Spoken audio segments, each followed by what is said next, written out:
রোজ সন্ধ্যাবেলায় যেরকম চা খেতে বেরোই সেই রকমই কালকেও বেরিয়েছিলাম। আসলে শুধু চাই খেতে বেরোনি, কাল একটু দরকারও ছিল যার কারণে বেরিয়েছিলাম। তো কি কি করলাম কালকে সেটাই তোমাদের সাথে শেয়ার করব। প্রথমে চলে গেছিলাম কলেজ ঘাটায়, সেখানে গিয়ে একটু চা খেয়ে নিয়ে তারপরে ভিডিও ফটো তুলে নিই। আর সত্যি বলতে আমি ফটো তুলতে ভিডিও করতে ভীষণই ভালোবাসি, সেটা তোমরা আমার পোস্ট দেখলেই বুঝতে পারো, আমাকে আলাদা করে বলতে হবে না। তো যাই হোক, দেখতেই পাচ্ছ স্কোয়ারের পাশে যাচ্ছিলাম। হ্যাঁ, স্কোয়ারে যাচ্ছিলাম। তো স্কোয়ারে এত কেন ভিড় ছিল, কারণ কালকে আমাদের রাজ্যের মুখ্যমন্ত্রী এসেছিল যার কারণে এতটা ভিড় হয়েছিল। আর দেখতেই পাচ্ছ যে উনি তো হেলিকপ্টারে এসেছিলেন, যার কারণে হেলিকপ্টারটা রাখা ছিল স্কোয়ারে, রাতেও স্টে করেছিলেন।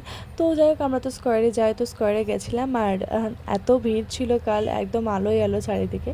তো এরপরে আমার একটু দরকার ছিল, তোমাদেরকে তো প্রথমেই বললাম আমি যেহেতু ভেবেছি যে র্যাম শোতে আর কি পার্টিসিপেট করব, তো যার কারণে গেছিলাম রেজিস্ট্রেশন করার জন্য।